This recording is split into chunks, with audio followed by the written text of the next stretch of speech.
Hello प्यारे बच्चों, स्वागत है आपका आज की इस वीडियो में। और प्यारे बच्चों, आज की वीडियो में हम डिस्कस करने वाले हैं 12th क्लास हिस्ट्री के मोस्ट इंपोर्टेंट पीवाईक्यूज, जिनकी पूरी पूरी संभावना है आपके एग्जाम में आने की। तो आज हम वही सब क्वेश्चन डिस्कस करने वाले हैं जो ऑलमोस्ट एग्जाम में आते हैं, बहुत बारी आए भी हैं, और अगर वो क्वेश्चन एज इट इज नहीं भी आते तो उनके जैसे क्वेश्चन डेफिनेटली जो है वो आपको एग्जाम में फेस करने को मिलते हैं। तो चलिए आज की वन शॉट वीडियो को शुरू कर लेते हैं। देखिए, पहले जो 21 क्वेश्चन रहने वाले हैं वो सब आपके क्वेश्चन रहने वाले हैं 1 मार्क वाले क्वेश्चन, मींस के objective type question, option type question. ठीक है, उसके बाद क्वेश्चन नंबर 22 से आपके जो है वो क्वेश्चन स्टार्ट होने वाले हैं 3 मार्क्स वाले क्वेश्चन। तो आपको 3-3 नंबर वाले क्वेश्चन अटेम्प्ट करने हैं। क्वेश्चन नंबर 22 से वो स्टार्ट होंगे और उन्हीं सभी क्वेश्चंस में वो आपके जो 1 मार्क वाले जो क्वेश्चन है वो सब बन जाते हैं। और सीधी सी बात है प्यारे बच्चों, जब आप डिटेल में कोई चीज पढ़ लेते हैं तो उसी में से कोई छोटी चीज आपसे पूछ ली जाए, वही आपका 1 मार्क वाला क्वेश्चन जो है वो बन जाता है। तो जो सेकंड पार्ट रहने वाला है आपके एग्जाम का, खंड ख या फिर पार्ट बी जिसको आप कह सकते हैं, शॉर्ट आंसर टाइप क्वेश्चंस, उनको डिस्कस कर लेते हैं। तो 22 क्वेश्चन नंबर 22 ए पार्ट मींस के इसमें किसी किसी क्वेश्चन में आपको ऑप्शन भी जो है वो देखने को मिलेगी। 22 क्वेश्चन नंबर ए पार्ट क्या कहता है, पुरातात्विक विवरण सत्ता के केंद्र के अस्तित्व के विषय में कोई त्वरित आंसर नहीं देते हैं। माने जो पुरातात्विक लोगों ने जो विवरण दिए हैं वो उस समय के सत्ता के केंद्र के अस्तित्व के बारे में कोई खास सा जवाब जो है वो नहीं दे पाते हैं। हड़प्पा के संदर्भ में मींस कि हड़प्पा से अगर आप इस बात को जोड़ें तो इस कथन को सिद्ध करने के लिए कुछ उदाहरण आपको दे रहे हैं। तो ये क्वेश्चन है कि सीधा सीधा पता नहीं लगता है तो क्या जो है उसकी वजह रही होंगी, तो हड़प्पा से जोड़ करके इस बात का आपको आंसर देना है। तो चलिए इसका आंसर आपको बता दे रहा हूं मैं। देखो, इसमें तो कोई शक ही नहीं है कि हड़प्पा के बारे में अभी तक बहुत सारी चीजें हमें पता नहीं लग पाई है। इवन जो लिखी हुई चीजें हमें मिली है प्यारे बच्चों, वो भी हम लोग आज तक उस लिपि को भी समझने में जो है सक्षम नहीं है। अगर कुछ पॉइंट्स की बात करें तो सबसे पहले तो मोहनजोदड़ो में एक बड़ी इमारत मिली है, लेकिन इससे संबंधित कोई भव्य वस्तु नहीं मिली है। मींस की बिल्डिंग तो मिली है, लेकिन उससे जुड़ी हुई कोई ऐसी भव्य वस्तु नहीं मिली जिससे कुछ क्लैरिफिकेशन जो है वो हो सके। दूसरा, मोहनजोदड़ो के स्थल पर एक पत्थर की मूर्ति तो मिली है जिसे लोगों ने पुजारी राजा की संज्ञा दे दी गई। एक मूर्ति मिली और लोगों ने बोल दिया पुजारी राजा। ठीक है, उसके बाद कहता है प्यारे बच्चों, लेकिन अभी तक भी हड़प्पा सभ्यता के जो लोग हैं उनकी जो प्रथाएं थी कि कौन सी प्रथाएं प्रचलन में थी, जो अनुष्ठान थे उनका जो है वो क्लियरली पता नहीं लग पाया है। और दूसरा ये भी है कि यह जानने के लिए कोई स्पष्ट प्रमाण भी नहीं है कि अनुष्ठान करने वालों के पास कुछ राजनीतिक शक्ति थी भी या नहीं थी। मींस के जो लोग उस सेलिब्रेशन को करते थे, वो चीजें ऑर्गेनाइज कराते थे, उनके पास कोई पॉलिटिकल पावर थी भी या फिर नहीं थी। तो पहले बच्चों मैंने आपको 4 पॉइंट बताए हैं। आप 3 मार्क के क्वेश्चन में कोई 3 पॉइंट जो है वो डिस्कस करके आ सकते हैं। उसके बाद इसका बी पार्ट है, ये भी इंपॉर्टेंट क्वेश्चन है। क्या कहता है, सिद्ध कीजिए मींस के प्रूव कीजिए कि हड़प्पा वासियों की पहुंच विश्व के विभिन्न भागों में थी। आपको प्रूव करना कि हड़प्पा के जो रेजिडेंट थे उनकी जो अप्रोच थी वो पूरे वर्ल्ड वाइड थी। और ये वाला क्वेश्चन ना बहुत इंपॉर्टेंट है, क्योंकि हड़प्पा एक तो इंपॉर्टेंट चैप्टर है, दूसरा हड़प्पा की जब आप विशेषताएं पढ़ते हैं, तारीफ पढ़ते हैं, तो उसमें एक इंपॉर्टेंट पार्ट निकल कर आता है कि यहाँ के लोगों की जो अप्रोच है, जो पहुंच है, जो उनकी रीच है, वो दुनिया भर के सभी हिस्सों में फैली हुई थी। तो कैसे आपको सिद्ध करनी है, सबसे पहला तो ये जब खोज करी गई, आर्कियोलॉजिस्ट ने, पुरातात्विक लोगों ने खोज करी, तो उसमें पता लगा कि हड़प्पा वासियों, हड़प्पा के जो लोग रहने वाले थे उनके पश्चिम एशिया, ठीक है, वेस्टर्न एशिया के साथ जो है वो कनेक्शन मिले हैं, संबंध मिले हैं। दूसरा, तांबा जो है वो ओमान से आता था। जाहिर सी बात है, ओमान दूसरा देश है, तो मतलब इसका मतलब विदेशों में भी कॉन्टेक्ट थे। रासायनिक विश्लेषणों से भी जब केमिकली उन चीजों को देखा गया, पता लगा कि ओमानी तांबे और हड़प्पा की जो पुरा वस्तुएं हैं, मींस की जो पुरानी वस्तुएं हैं, उनमें निकल के अंश मिले हैं, जो इस बात पर जो है वो संकेत करते हैं कि दोनों की साझा कोई ना कोई बात होती थी, मींस के आपस में कोई ना कोई व्यापार होता था। अब एक दूसरी जगह पर एक दूसरे की चीजों के अगर अवशेष मिलते तो ऑब्वियस सी बात है कि ये हम सोच सकते हैं कि इन दोनों की रीच एक दूसरे तक थी।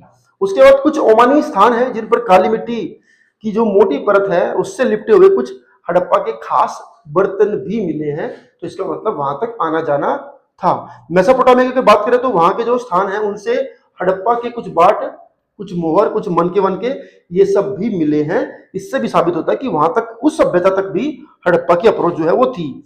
मेसोपोटामिया के जो लेख हैं उनमें लिखा गया कि हड़प्पा जो है वो, उसमें एक स्थान है जिसको, जहाँ का जिसका नाम है मेलुहा, उसका भी जो है वो उल्लेख है। तो हड़प्पा की किसी जगह का उल्लेख अगर मेसोपोटामिया की किसी लिखी बात में है तो इसका मतलब वहां के लोग उस जगह को जानते होंगे, तभी तो लिख पाए होंगे।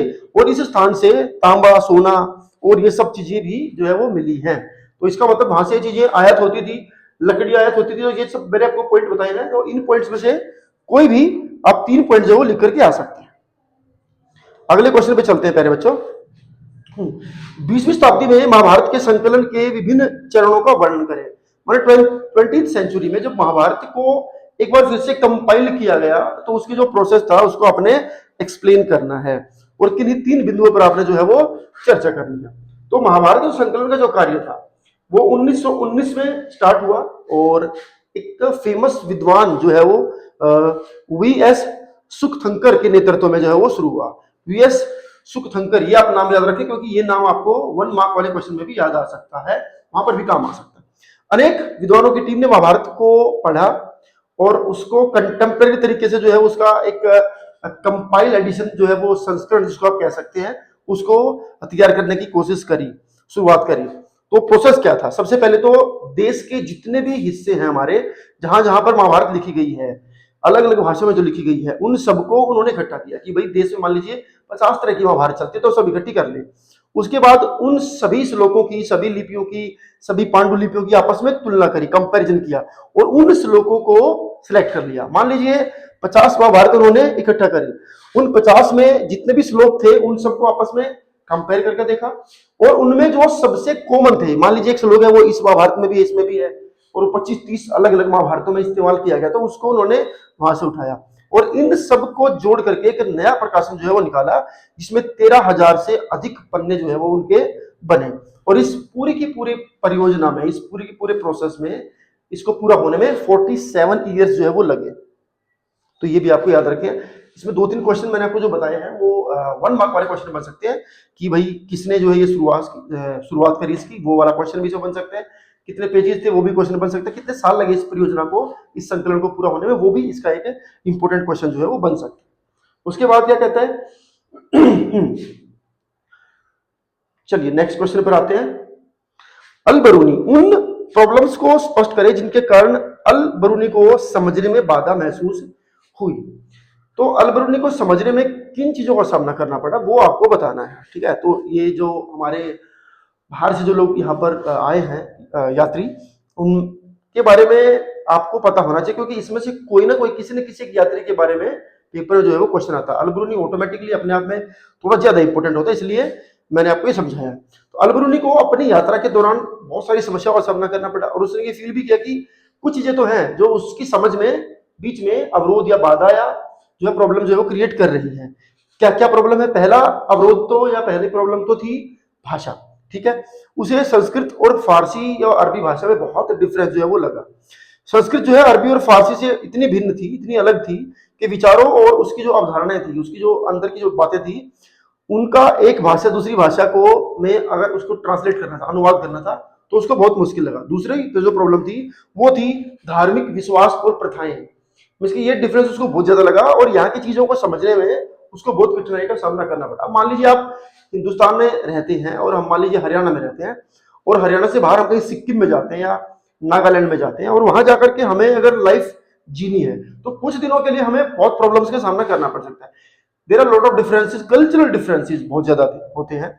हमारे रिलीजन को अलग तरीके से मानते हो सकता है, वहां पर अलग रिलीजन के लोग हों, अलग टाइप के लोग हों और उनका जो मत है, उनकी जो बिलीफ है वो बहुत अलग हमसे हो सकते हैं। तो उस केस में हमें चीजों को समझने में जो है वो कठिनाई का सामना करना पड़ेगा। यही उसके साथ भी हुआ। और तीसरा जो प्रॉब्लम थी वो थी स्थानीय आबादी का अभिमान। मीन्स के जो यहाँ की लोकल जो पॉपुलेशन थी उसको अपने ऊपर कुछ ज्यादा घमंड था, वो ठीक से बातें नहीं करते थे, ठीक है। तो ये सब बातें आपको इस क्वेश्चन के अंदर बतानी है। आगे चलते हैं, चलिए नेक्स्ट क्वेश्चन है क्वेश्चन नंबर 25। 17वीं शताब्दी में 17th सेंचुरी में उत्तर भारत के एक औसत किसान की स्थिति क्या थी? एवरेज फार्मर की क्या कंडीशन थी 17th सेंचुरी में? तो कंडीशन आपको बता दे रहा हूं मैं, कुछ 4-5 पॉइंट आपको बता रहा हूं, कोई 3 पॉइंट आप पेपर में एक्सप्लेन करके आ सकते हैं। उत्तर भारत का, नॉर्थ इंडिया में एक एवरेज किसान के पास एक जोड़ी बैल, 2 हल या इससे ज्यादा कुछ होता नहीं था और अधिकतर जो किसान है उनके पास तो इससे कम ही होता था। जहां तक बात है गुजरात की, तो 6 एकड़ जमीन रखने वाले किसान को समृद्ध मीन्स के प्रोस्पेरस जो है वो माना जाता था। जहां तक बात है बंगाल की, तो एक औसत किसान के पास जो भूमि थी वो ऊपरी सीमा में इसके सबसे ज्यादा भूमि 5 एकड़ जो है वो थी। एक किसान के पास अगर लगभग 10 एकड़ जमीन हो तो ऑल ओवर उसको एक रिच जो है फार्मर, अमीर किसान उसको मानते थे। जहां तक बात है कृषि जो है व्यक्तिगत मिल्कियत के सिद्धांत पर थी, मीन्स कि भाई हमारे पास जो प्रॉपर्टी है वो हमारी है, बाप दादाओं की प्रॉपर्टी पर, इसी सिस्टम पर जो है वो आधारित थी। तो कोई 3 पॉइंट इसमें से आप लिख करके आ सकते हैं। चलिए अगला क्वेश्चन है हमारा, बंगाल में 18वीं शताब्दी के आरंभ में अंग्रेजों द्वारा पहाड़ियों के प्रति अपनाई गई नीतियों पर चर्चा करें। पहाड़ी लोगों ने अंग्रेजों को एक समय पर बड़ा परेशान किया, तो उनके खिलाफ अंग्रेजों ने एक नीति बना डाली। वो नीति के बारे में हमसे सवाल जो है पूछा गया है, क्या वो नीति थी 18th सेंचुरी के अंदर जो पहाड़ों में लोग थे उनके बारे में जो बनाई गई। तो प्यारे बच्चों सॉरी 1770 में 1770 में अंग्रेजों ने पहाड़ियों के प्रति माने उन लोगों के ऊपर एक विनाशकारी नीति जो है वो बना दी, जिसमें ये था कि उनको ढूंढ ढूंढ करके मारा जाएगा, क्योंकि पहाड़ी लोग बहुत बार अंग्रेजों को लूट लिया करते थे या उनकी बात उन तक पहुंच नहीं पाती थी, कई बार किसी किसी को मार भी दिया करते थे और अपना एक होल्ड बनाकर रखते थे जंगल में या उस पर्टिकुलर एरिया के अंदर। तो ये नीति के अनुसार उनको ढूंढो और मारो, ये अंग्रेजों ने स्टार्ट कर दिया। 1780 में 80s के टाइम पर भागलपुर के जो कलेक्टर थे ऑगस्टस क्लीवलैंड ने एक शांति की नीति बना दी कि भाई मारने से तो हो सकता काम चले ना चले, एक शांति की जो है वो नीति बना दी। इस नीति में क्या था, जो पहाड़ों के जो सरदार हैं, जो पहाड़ी सरदार हैं, उनको वार्षिक भत्ता दिया जाएगा कि भाई आपको एनुअली इतने पैसे जो है ना वो मिलेंगे मालिक, ठीक है, आप मालिक हो इन सबके तो इतने पैसे तो आपके खरे हैं, ठीक है। और अपने लोगों को ये समझाएगा कि भाई इतने पैसे आपको मिलेंगे, आप सरदार हो तो अपने लोगों को नियंत्रण में रखना है, इसके इनको कंट्रोल में आपने जो है वो रखना है, ठीक है। उसके बाद कहता है उनसे ये अपेक्षा भी थी कि भाई अपने इलाके में व्यवस्था बनाए रखे और अपने लोगों को समझा करके रखे कि भाई अंग्रेजों के खिलाफ नहीं जाना है, अनुशासन बनाकर रखना है। लेकिन इसमें हुआ ये कि कई पहाड़ी सरदारों ने मना कर दिया कि हम लोग जो है वो भत्ता नहीं लेंगे। पहाड़ी बहुत सारे सरदार ऐसे थे जिन्होंने भत्ता लेने से मना कर दिया कि भाई हम जो है ऐसा नहीं करेंगे, और जिन्होंने भत्ता स्वीकार किया कुछ थे भी, हाँ वह ठीक है भाई, पैसे जिन्होंने स्वीकार कर भी लिए, उनको ऐसा हुआ कि उनके लोगों ने उनके ऊपर विश्वास करना बंद कर दिया और उनकी वैल्यू जो है वो उनकी खत्म हो गई, ऐसा भी देखने को आया उन्हें। फिर उसके बाद औपनिवेशिक जो सरकार थी, कॉलोनियल जो गवर्नमेंट थी, उसके वेतन भोगी मुखिया के रूप में देखा जाने लगा। इसके लोगों के बीच में ये मत हो गया कि भाई ये तो एक सैलरी वाला सरदार रह गया, मतलब अंग्रेजों से सैलरी लेता है, बस इतना ही उसकी वैल्यू जो है वो रह गई। तो कोई भी 2-3 पॉइंट आप इसमें एक्सप्लेन कर सकते हैं।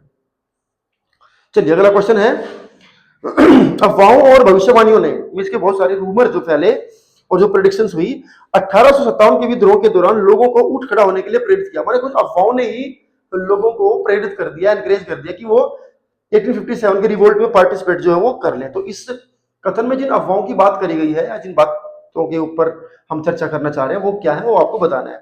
तो सबसे पहले तो अफवाहें तो थी, अब क्या थी वो आपको बता दे रहा हूं मैं। 1857 के दौरान, इस विद्रोह के दौरान एक अफवाह ये थी कि भारत के जो सिपाही हैं, इंडियन जो सोल्जर्स हैं, उनको जानबूझ करके एनफील्ड की राइफल दी गई, जिसमें ये माना गया कि इनकी जो गोलियां हैं उनके ऊपर गाय और सुअर की जो है वो चर्बी, ये इस बात से आप वाकिफ होंगे और इसका प्रयोग करेंगे तो भाई हिंदुस्तानी जो सिपाही है उनका धर्म जो है वो भ्रष्ट हो जाएगा, ये वाली बात। तो इससे तो आप क्लास 8 में भी अपनी बात तो पढ़ ली होगी, जब पहली बार आपने सन 57 का विद्रोह पढ़ा होगा तो ये चीज तो जो मुख्य कारण है उन सब में आपने पढ़ी होगी। लेकिन असल में एक अफवाह की तरह ही थी। असल में हुआ क्या था, अंग्रेजों ने सिपाहियों को समझाने की बहुत कोशिश की कि भाई ऐसा बिल्कुल भी नहीं है, ऐसा नहीं है, लेकिन ये अफवाह जंगल की आग की तरह फैल गई। अब इस अफवाह का पता तो लगा जा सकता है और पता लग भी गया कि ये अफवाह कहां से फैली। असल में हुआ ये कि राइफल इंस्ट्रक्शन डिपो के अंदर एक कमांडेंट कैप्टन राइट ने बताया कि जनवरी 1857 के तीसरे सप्ताह में दमदम जगह में एक शस्त्रागार में, इसके जहां पे हथियार जो है वो रखे होते हैं, वहां पर काम करने वाले एक नीची जाति के खलासी ने, माने कोई नीची जाति का एक कर्मचारी वहां पर रहा होगा, उसने एक ब्राह्मण सिपाही से लोटा मांगा पानी पीने के लिए, ठीक है। सिपाही ने कहते हुए मना कर दिया कि यार तुम तो नीची जाति के लोग हो, तुम्हें अगर लोटा मैंने दिया तो लोटा मेरा अपवित्र हो जाएगा। तो इस बात पर उस खलासी ने, उस कर्मचारी ने ये जवाब दे दिया कि भाई जाति तो तुम्हारी वैसे भ्रष्ट होने वाली ही है। उसने पूछा भाई कैसे होने वाली है, उसने बताया कि जल्द ही तुम्हें जो कारतूस मिलने वाले, जो गोलियां मिलने वाली हैं, उसके ऊपर सुअर और गाय की चर्बी लगने वाली है। तो आप कारतूस को जब ऐसे छीलेंगे, ऑब्वियस सी बात है आपका धर्म तो भ्रष्ट होने ही होने वाला है और आपको चबाने पड़ेंगे वो कारतूस, तो फिर आपका धर्म तो गया। तो रिपोर्ट की जो सत्यता है, माने जो इसकी ट्रुथनेस है, उसकी पहचान की नहीं गई थी, और उसकी पहचान होने से पहले ये जो अफवाह है ये फैल गई, और इस अफवाह को फैलने से अंग्रेज भी उस जमाने में जो है वो रोक नहीं पाए। और ऐसी अफवाह भी थी कि ब्रिटिश सरकार ने हिंदुओं और मुसलमानों की जाति और धर्म भ्रष्ट करने के लिए एक साजिश रची। ये भी अफवाह इसी अफवाह के साथ जुड़ गई कि साजिश है दरअसल, जिसका मकसद ये है हिंदू मुस्लिम जो वो है उनका धर्म भ्रष्ट करना। अब गाय और सुअर, देखो दो चीजें हैं। अब हमारे जो मुस्लिम भाई हैं वो सुअर को बहुत अच्छा नहीं मानते हैं, उनको लगता है कि उसका तो नाम लेना पसंद नहीं करते। बहुत सारे लोग, मेरे एक साथी ने बताया था कि उसका तो नाम ही लेना पसंद नहीं करते हैं। और ठीक उसी तरीके से हम गाय को बहुत ज्यादा पवित्र मानते हैं, हमारी उनसे भावनाएं जुड़ी हुई हिंदुओं की। तो ऐसे में एक ऐसा ये अफवाह भी बिठा दी गई कि गाय का कनेक्शन हिंदुओं से है तो उसकी चर्बी डालेंगे, फिर उसको लोग चबाएंगे, उनका अर्थ उसको तो धर्म भ्रष्ट होना है। और वो सुअर को अच्छा नहीं मानते देखना भी, तो सुअर की चर्बी वाले कारतूस मुसलमान सिपाही अगर मुंह से छीलेंगे या कुछ करेंगे या इस्तेमाल भी करेंगे तो फिर वो वाली चीज भी तो ये दोनों अफवाहें आपस में जुड़ गई, और इस आशंकाओं के बीच में लोगों के अंदर ये प्रेरणा आ गई कि हमें जो है इनके खिलाफ कार्रवाई करनी चाहिए। और इस भविष्यवाणी से बल मिला कि 23 जून सन 57 की प्लासी की लड़ाई की जो शताब्दी पर ब्रिटिश शासन का अंत हो जाएगा। और ये इसी अफवाहों के बीच में ये भविष्यवाणी भी कर दी कि 23 जून 1857 23 जून के अंदर प्लासी के जो युद्ध की शताब्दी है, मीन्स के 1757 के अंदर जो प्लासी का युद्ध हुआ उसकी शताब्दी वर्ष पर अंग्रेजों का शासन जो है वो खत्म हो जाएगा, इसलिए इनको भगा देते हैं। और सब जो है वो इस युद्ध में कूद पड़े। इससे काफी बल मिला, मतलब कि लोगों को प्रेरणा मिली, लोग इसमें जुड़े।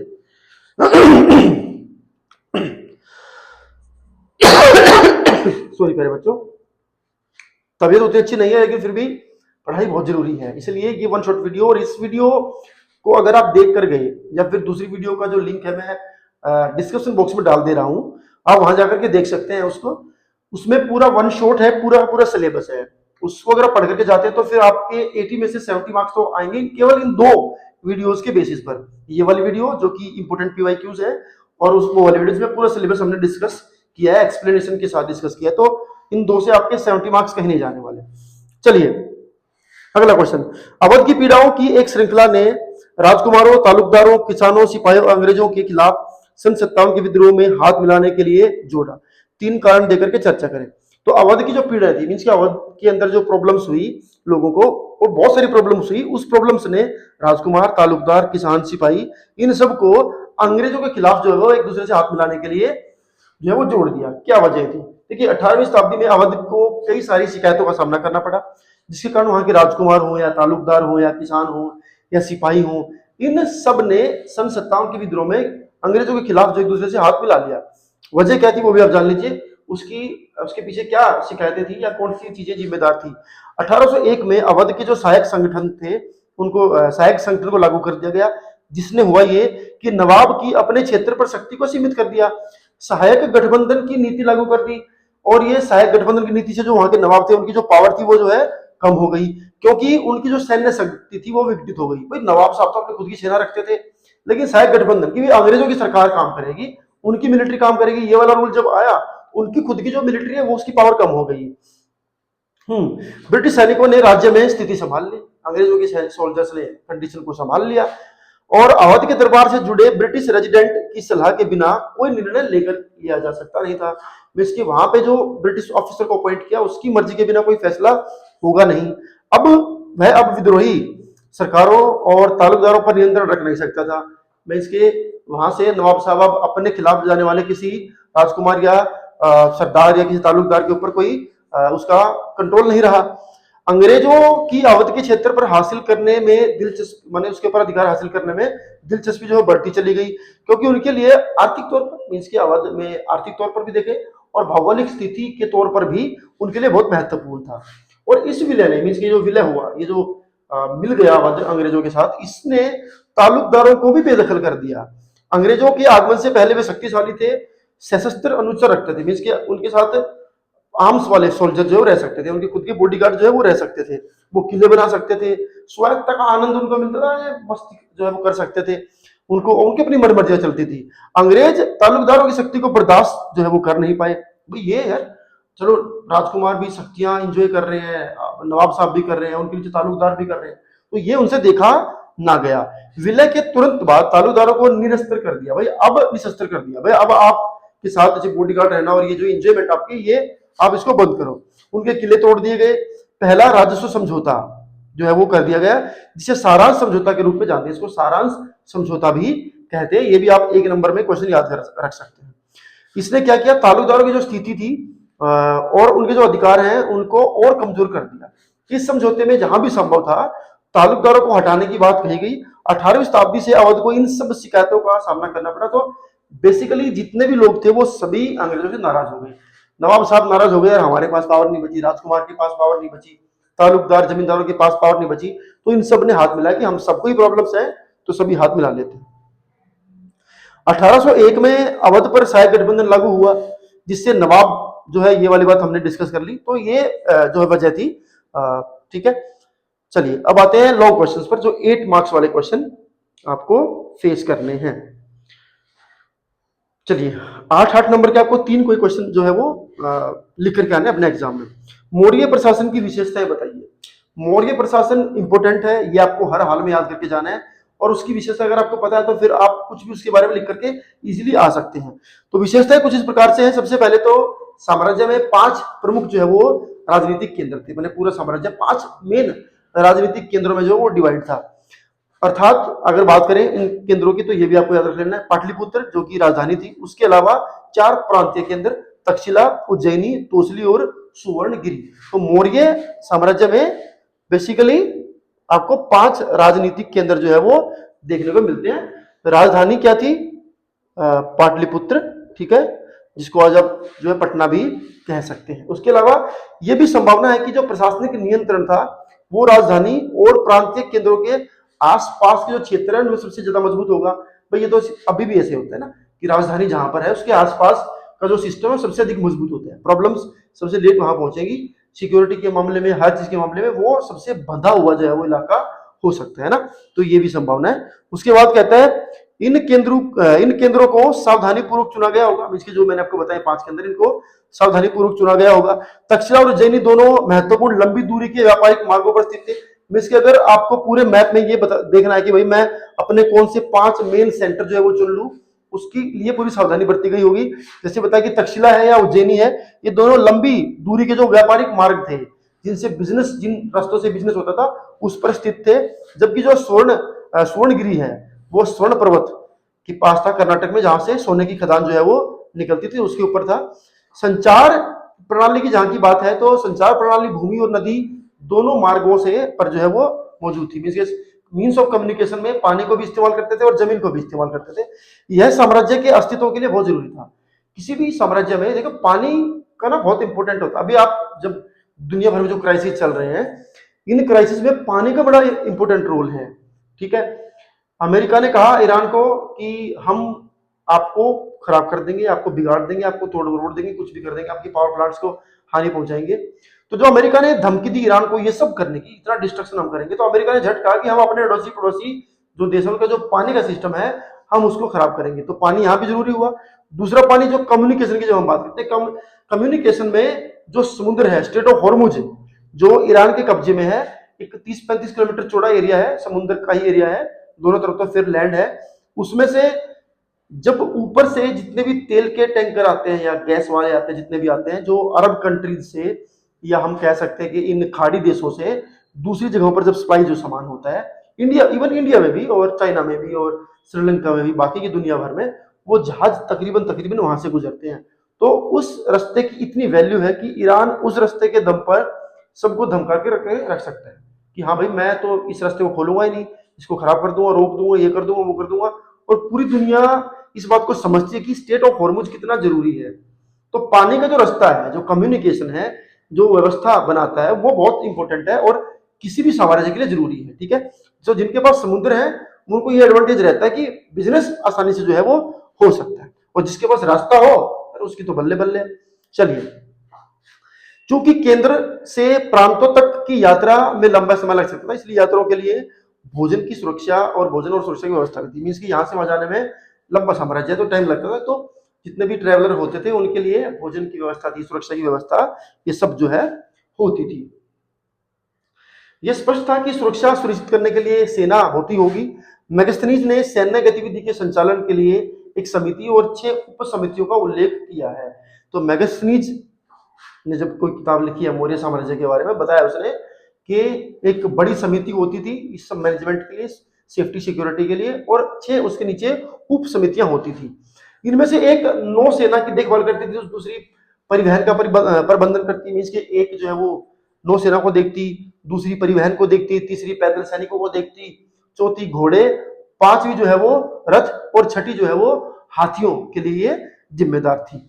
दूसरी उप समिति की गतिविधियां काफी विविध थी, जैसे कि उपकरण ले जाने के लिए बैलगाड़ी की व्यवस्था करना, सैनिकों के भोजन की व्यवस्था करना, जानवरों के लिए चारा जुटाना, सैनिकों की देखभाल करना, सेवकों हैं, कोई सेवक है और शिल्पकार हैं, उनकी नियुक्ति करना, ये सब दूसरी उप समिति जो है वो देखती थी। ठीक है, माने जो परिवहन का प्रबंधन करती थी उसके ये सब भी काम होते थे। अगला क्वेश्चन क्या कहता है, आधुनिक इतिहासकार मगध की शक्ति विकास उत्थान की व्याख्या कैसे करते हैं? तो मगध भी इंपोर्टेंट है, तो उसमें से भी क्वेश्चन आया हुआ है। छठी और चौथी शताब्दी ईसा पूर्व में मगध, जो आधुनिक बिहार जिसको हम कहते हैं, सबसे शक्तिशाली महाजनपद जो है वो बन गया देश में। आधुनिक इतिहासकार इसके कई कारण बताते हैं, वो सभी कारणों की चर्चा हम कर लेंगे। मगध एक ऐसा क्षेत्र था जहां की खेती की उपज खासतौर पर जो है वो अच्छी होती थी, जगह उपजाऊ थी। इसके अलावा यहाँ पर लोहे की खदान थी, जिसको आप झारखंड में कहते हैं कि वहां पर लोहा बहुत निकलता है, मिनरल्स बहुत निकलते हैं। उपकरणों और हथियारों के लिए ये एक इंपॉर्टेंट साधन है, ऑब्वियस ही बात है। सेना एक महत्वपूर्ण घटक थी, तो हाथी और जंगली क्षेत्र है तो हाथी खूब वहां पर पाए जाते थे। इसके अलावा गंगा मेन नदी वहां से गुजरती, सहायक नदी है उसके आसपास वाली, तो सुविधाजनक आवागमन के लिए या व्यापार के लिए या सामान यहाँ से वहां ले जाने के लिए जो है वो काम आती थी। हालांकि मगध के बारे में लिखने वाले जो आरंभिक जैन और बौद्ध लेखक हैं वो इसकी शक्ति का श्रेय शासकों की नीतियों को देते हैं, कि भाई जो शासक हैं उसकी उनकी जो नीतियां हैं उससे शक्तिशाली बना। हमने जो पहले 2-3 पॉइंट डिस्कस करे वो भौगोलिक स्थिति, ज्योग्राफिकल कंडीशन को डिस्कस किया, भाई जंगल है, यहाँ पर लोहा पाया जाता है जिससे कि हथियार बनाने में इन सब चीजों में काम आता है, बाकी जो मिनरल्स वहां पर पाए जाते हैं। ठीक है, तो ये सब चीजें तो है, लेकिन बौद्ध लेखक या जैन लेखक कहते हैं कि जो शासक वहां पर थे उनकी जो नीतियां थी वो उन्होंने उसको महत्वपूर्ण बनाया, शक्तिशाली बनाया। महत्वाकांक्षी राजा जो है वो फॉर एग्जाम्पल बिंबिसार है, अजात शत्रु है, महापद्मनंद है, ये सबसे प्रसिद्ध है, और उनके मंत्री इन सब ने जो योजनाएं बनाई उनको लागू किया, इससे शक्तिशाली बना मगध का राज्य। मगध की 2 राजधानियां, यानी राजगा राजधानी थी, ठीक है मगध की, वो दूसरी होती थी पाटलिपुत्र। ठीक है, तो मगध की राजधानी भी पाटलिपुत्र। अब आप आजकल आज के बिहार का जो आप देखते हैं कंटेक्स्ट में, तो आप सोचते हैं कि यार बिहार क्या ही था पहले और क्या ही है ना? तो शासकों की नीतियां भी काफी हद तक कारगर होती हैं। तो ज्योग्राफी आपको पावर दे सकती है, ऐसी कहावत है कि ज्योग्राफी जो है आपको पावर दे सकती है, लेकिन इस पावर को होल्ड करने का जो काम है वो पॉलिटिकल लीडरशिप का होता है ना, तो ये भी एक चीज है। उसके बाद कहते हैं कि इन दोनों राजधानियों के अपने अपने जो है वो लाभ थे। राजगा एक किलेबंद शहर था, राजगा की बात करें तो एक किलेबंद जो है वो शहर था जो पहाड़ियों के बीच में स्थित था, इसलिए इस पर आसानी से कब्जा किया जा नहीं सकता था। पाटलिपुत्र तक गंगा और उसकी सहायक नदियों के जरिए आसानी से पहुंचा जा सकता था। तो दोनों ही राजधानियों का अपना अपना महत्व है, एक इतना सेफ सिक्योर की कोई कब्जा नहीं कर सकता, दूसरा इतना ऐसी जगह पर था कि जहां से कहीं भी जाने के लिए आपको साधन जो है मिल सकता है। मगध के विकास में की जो परिणति है उसमें मौर्य साम्राज्य के उदय के रूप में, इसका ऐसे कहते हैं कि पूरा जो टाइम पीरियड अगर आप देखें उसमें मौर्य साम्राज्य की एक मेन जो है वो उनका इंपैक्ट जो है वो रहा है। चंद्रगुप्त मौर्य सबसे महत्वपूर्ण राजा जो है वो माने गए, उन्होंने इसकी स्थापना करी लगभग 321 ईसा पूर्व में। उन्होंने उत्तर पश्चिम में अफगानिस्तान बलूचिस्तान तक अपना नियंत्रण बढ़ाया। तो आज की डेट में जहां हम अफगानिस्तान बलूचिस्तान की बात करते हैं, ये यहाँ तक भी मगध का, मीन्स के कहाँ बिहार है और कहाँ अफगानिस्तान और बलूचिस्तान है, मीन्स के पाकिस्तान पूरा तो इंडिया में था, वहां तक इन्होंने अपना जो है बढ़ाया अपने आप को, नियंत्रण को। उनके जो पोते थे, पुत्र नहीं, उनके जो पोते थे अशोक, जो संभवतः आरंभिक भारत के सबसे प्रसिद्ध शासक थे, उन्होंने कलिंग पर विजय प्राप्त की, मीन्स के उन्होंने इधर साउथ की तरफ जो है वो अपने नियंत्रण को बढ़ाया, और इनके जो दादाजी थे उन्होंने इधर वेस्ट की तरफ जो है अपने डोमिनेंस को बढ़ाया। उसके बाद कहते हैं संगम राजवंश के नाम से पहले राजवंश ने, चलिए अगला क्वेश्चन पे आ गए हम तो, ठीक है। चलिए नेक्स्ट क्वेश्चन पर आते हैं। चलिए अगला क्वेश्चन 29 क्वेश्चन है, कृष्ण देव राय। खैर क्वेश्चन नंबर तो बताने की जरूरत नहीं है मुझे, लेकिन ये पीवाईक्यूज जो हम डिस्कस कर रहे हैं, तो मेरे पास एक पेपर है जो हमने बनाया है, उस पेपर में कुछ ये इसी हिसाब से हमने क्वेश्चन अरेंज कर रखे, ठीक है। कृष्ण देव राय का शासन विस्तार और सुदृढ़ीकरण की विशेषता वाला था। उपयुक्त उदाहरणों के साथ इस कथन की पुष्टि करें। तो कृष्ण देव राय का जो शासन था विस्तार और सुदृढ़ीकरण मीन्स के उसको पावरफुल बनाया गया, ये विस्तार वाला जो है इन सब विशेषताओं वाला था। तो कुछ उदाहरण आपको यहाँ पर देने हैं। तो सबसे पहले कहता है कि संगम राजवंश के नाम से पहले राजवंश ने 1485 तक विजयनगर पर नियंत्रण रखा। तो पहले वाले शासक थे, उन्हें सल्वो सेना कमांडर द्वारा हटा दिया गया, कमांडर को हटा दिया, जो 1503 तक सत्ता में रहे, जब उन्हें तुलुओं ने हटा दिया। 1503 में तुलुओं ने उनको यहां से हटा दिया। तो कृष्णदेवराय जी भी खुद तुलु वंश के शासक थे, तो फेमस सबसे फेमस रहे हैं, जिनका तेनालीराम मंत्री रहा, ठीक है। उन्होंने 1509 से लेकर के 1529 तक जो है वो शासन किया। महत्वपूर्ण विशेषता ये भी है कि तुंगभद्रा और कृष्णा नदी के बीच में जो है ये स्थित था, ठीक है। और ये भूमि 1512 में इन्होंने हासिल कर ली, इनके बीच वाली भूमि दोआब, जिसको दोआब कहते हैं, रायचूर दोआब, ठीक है। उड़ीसा के जो शासक थे उनको 1514 में इन्होंने परास्त कर दिया, और 1520 में बीजापुर के सुल्तान को भी इन्होंने परास्त कर दिया। हालांकि राज्य हमेशा सामरिक रूप से तैयार रहता था, लेकिन फिर भी अद्वितीय शांति और समृद्धि यहाँ पर फलती फूलती थी। मीन्स के लड़ाई झगड़े के लिए तैयार भी रहते थे, लेकिन यहाँ पर शांति समृद्धि थी। कृष्ण देव राय ने कुछ बेहतरीन मंदिरों का निर्माण करवाया। दक्षिण भारतीय मंदिरों में भव्य गोपुरम जोड़ने का श्रेय इनको जाता है।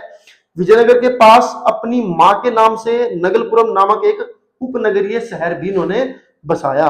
विजयनगर के सबसे प्रसिद्ध शासक कृष्ण देव राय ने तेलुगु में शासन कला पर एक कृति लिखी, जिसे अमुक्त मल्लद के नाम से जाना जाता है। ये तेलुगु भाषा में लिखी गई। एक नंबर में क्वेश्चन आ सकता है, क्या क्वेश्चन आ सकता है कि कृष्ण देव राय ने तेलुगु भाषा में क्या लिखा, और बुक का नाम आ सकता है, या फिर किसी बुक का नाम देकर के कि अमुक्त मल्लद के नाम से जो आप जानते हैं जिसको, वो कौन सी भाषा में है, तो ये तेलुगु भाषा में है। हालांकि सुल्तानों की सेनाएं विजयनगर शहर के विनाश के लिए जिम्मेदार थी, लेकिन धार्मिक मतभेदों के बावजूद भी सुल्तानों और रायों, कृष्ण देव राय राय अपने बात लिखते थे, इनके बीच में संबंध हमेशा था। अनिवार्य रूप से हमेशा शत्रुतापूर्ण नहीं था। उदाहरण के लिए कृष्ण देव राय ने सल्तनत में सत्ता के कुछ दावेदारों का समर्थन भी किया था।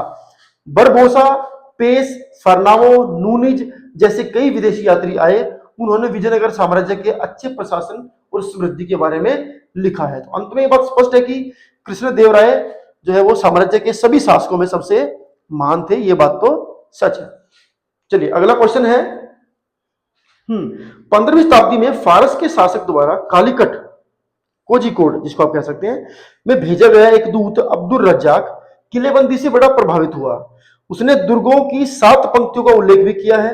उपयुक्त कथन की उदाहरणों के साथ पुष्टि करें। मीन्स कि वो आया, उसने देखा किलेबंदी से प्रभावित हुआ, तो उसने लिखा, उसके लिखे हुए को आपने प्रूफ करना है, क्या उसकी तारीफ आपने करनी है, ठीक है। तो 15वीं शताब्दी में फारस के राजा द्वारा कालीकट में भेजे गए एक दूत अब्दुल रज्जाक यहाँ की किलेबंदी से बड़े प्रभावित हुए। उन्होंने किले की को 7 पंक्तियों में किले की 7 पंक्तियों का उल्लेख किया है, उसको एक्सप्लेन किया है। वो क्या है विवरण, वो भी जान लीजिए।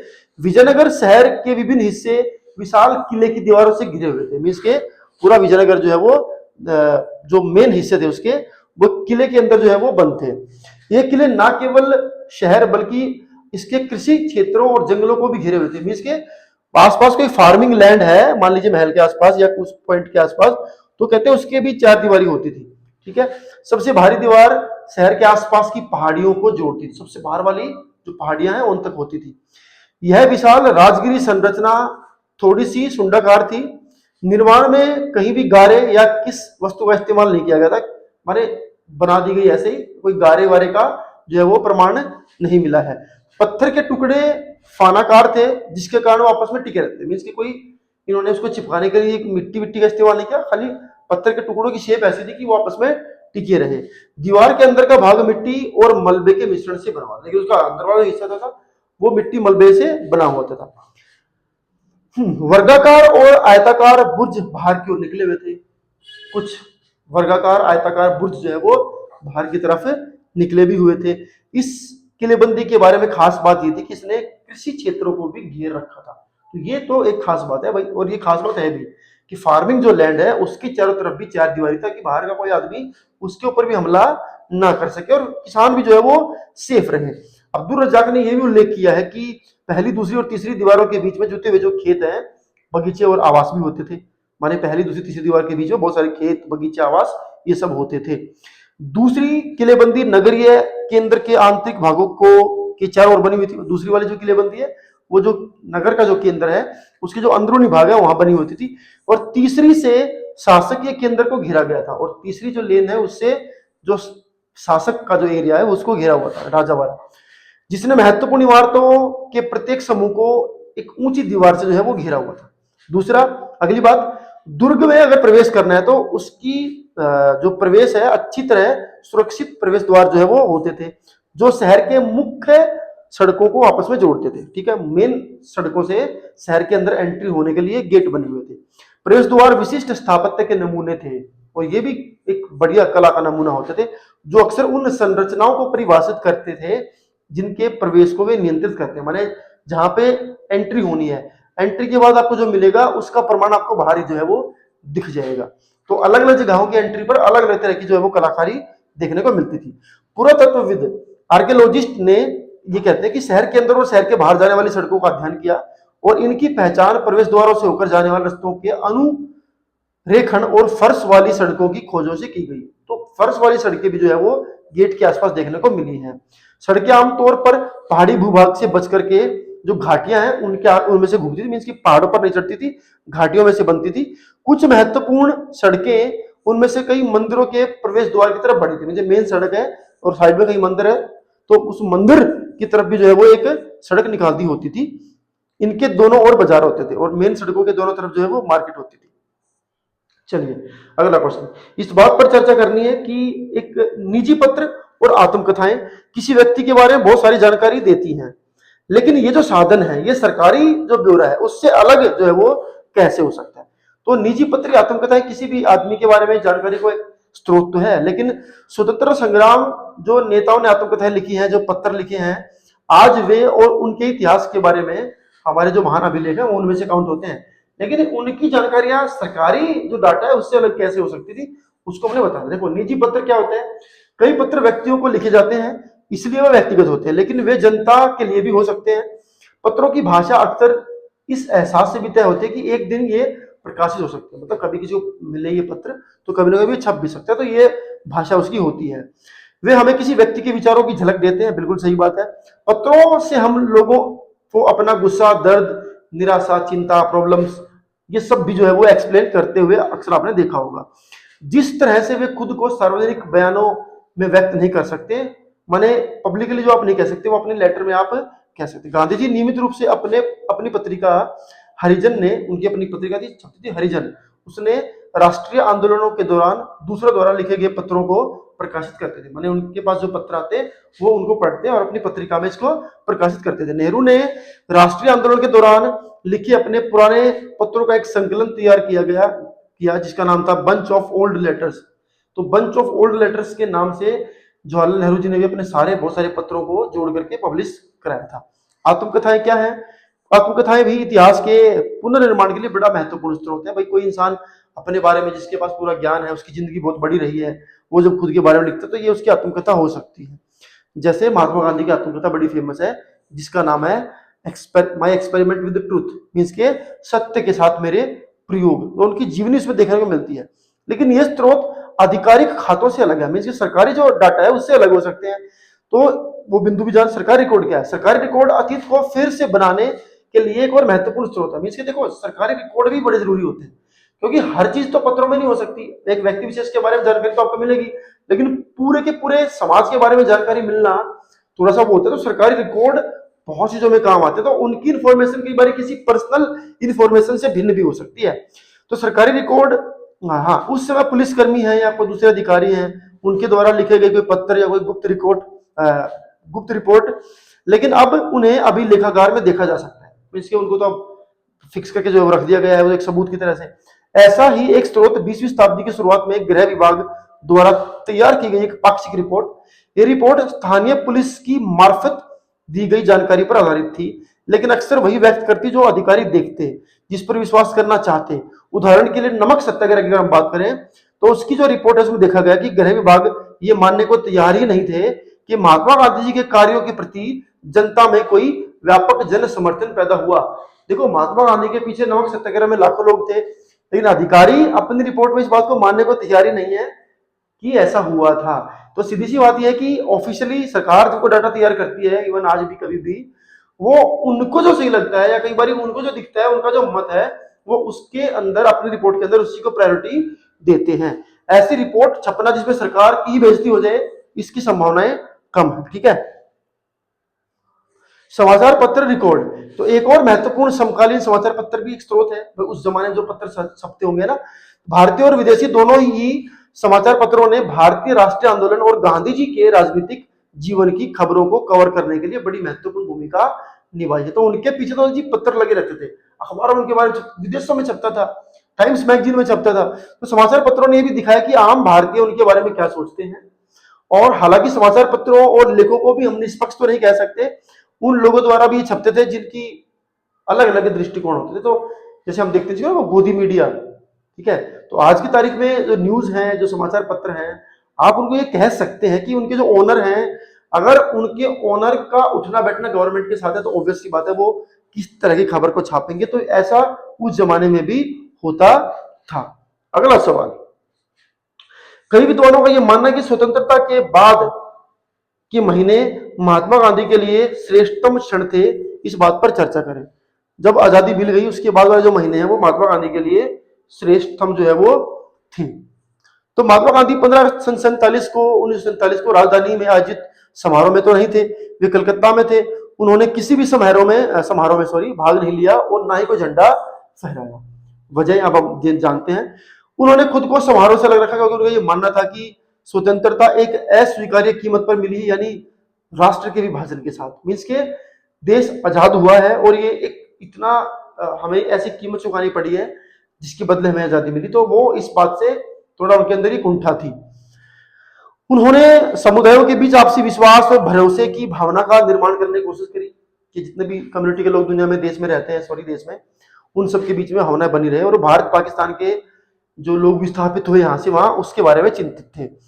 स्वतंत्रता प्राप्ति के बाद गांधी जी ने खुद को राजनीतिक कार्यों और व्यवस्थाओं से अलग रखा। मीन्स के अपने आप को पॉलिटिकली जो है वो रिमोट कर लिया, अपने आप को उन्होंने अलग रखा। लोगों को शांत करने, अस्पतालों में जाने, जो शरणार्थी शिविर है उनमें दौरा करने, इन सब बातों पर उन्होंने अपना ध्यान जो है वो लगाया। उन्होंने सिखों, हिंदुओं, मुसलमानों के को अतीत को भूलकर, मीन्स के भाई अपने पास्ट को भूलो और भाईचारे को बढ़ावा देकर के आगे बढ़ने की अपील करी। उन्होंने ये भी कहा कि बुरी घड़ी थी वो बीत चुकी है और सभी भारतीयों को या सभी धर्मों को, सभी वर्गों को समानता के साथ मिलकर के काम करना चाहिए। उन्होंने यहाँ तक सोचा कि भले ही भारत पाकिस्तान जो है भौगोलिक और राजनीतिक तौर पर अलग है, लेकिन दिल से हम दोस्त या भाई बन करके रह सकते हैं।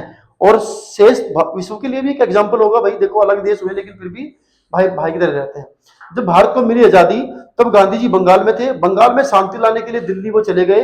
वे लोगों को सांत्वना देने के लिए पंजाब जाने को भी तैयार थे। इसलिए कह सकते हैं कि अंतिम दिन जो थे तो गांधी जी बिना किसी राजनीतिक उद्देश्य या दबाव के शांति लाने के लिए समय बिता रहे थे। मीन्स के आजादी के बाद वाले जो दिन रहे उसमें गांधी जी ने अपने आप को राजनीति से अलग कर लिया। पीएम, सीएम, इन सब चीजों से अपने आप को दूर रखा, कॉन्स्टिट्यूशन से भी दूर रखा, सब चीजों से दूर रहे, पॉलिटिकली पावर से दूर रहे और देश भर में घूम घूम करके केवल और केवल शांति के लिए जो है वो काम करते। इसलिए हम कह सकते हैं कि ऐसा हुआ था। ठीक है, चलिए अब कुछ एक क्वेश्चन आपको बता दे रहा हूं मैं जो आपको मैप के लिए तैयार करने। फॉर एग्जांपल अमरावती आपको अच्छे से प्रिपेयर करके जाना है, जो मैप में आपसे पूछा जा सकता है। ठीक है, तो बौद्ध धर्म से जुड़े हुए जो स्थान है वो इंपॉर्टेंट है। मगध महाजनपद, जो महाजनपद है वो भी आपको याद होना चाहिए। मगध, मौर्य वंश, ये सब कहाँ है। और हड़प्पा के जो स्थान है, राखी गढ़ी, लोथल, धोलावीरा, ये सभी भी आपको पता होने चाहिए। और 1857 के जो जगह जैसे बंगाल है या मेरठ है, उत्तर प्रदेश है, बरेली है, ठीक है, दिल्ली है, ये सब जगह आपको मैप में ध्यान से जो है वो प्रिपेयर करके जो है वो जानी है। तो आई होप प्यारे बच्चों की चीजें आपको समझ में आई होंगी और ये क्वेश्चंस आपको बहुत ज्यादा हेल्प करने वाले हैं। और जो वीडियो है लगभग 2 घंटे 40 मिनट की वीडियो है जिसमें वन शॉट हमने पूरा सिलेबस एक्सप्लेन कर रखा है, उसको भी आप देख लें। उसको भी डिस्क्रिप्शन बॉक्स में जो है मैं आपके लिए उसका लिंक जो है वो ड्रॉप कर देता हूँ, वहां से जाकर के आप उसको देख सकते हैं। और अगर आपको वीडियो समझ में आई है तो अपने दोस्तों को जरूर दिखाएं, उनको शेयर करें, उनको बोले कि चैनल को सब्सक्राइब कर लें। आगे चल करके आपके अलग अलग कॉम्पिटेटिव एग्जाम की तैयारी यहाँ पर आप कर सकते हैं और फ्यूचर के लिए बहुत सारा कंटेंट आपको यहाँ से मिल सकता है। Thank you.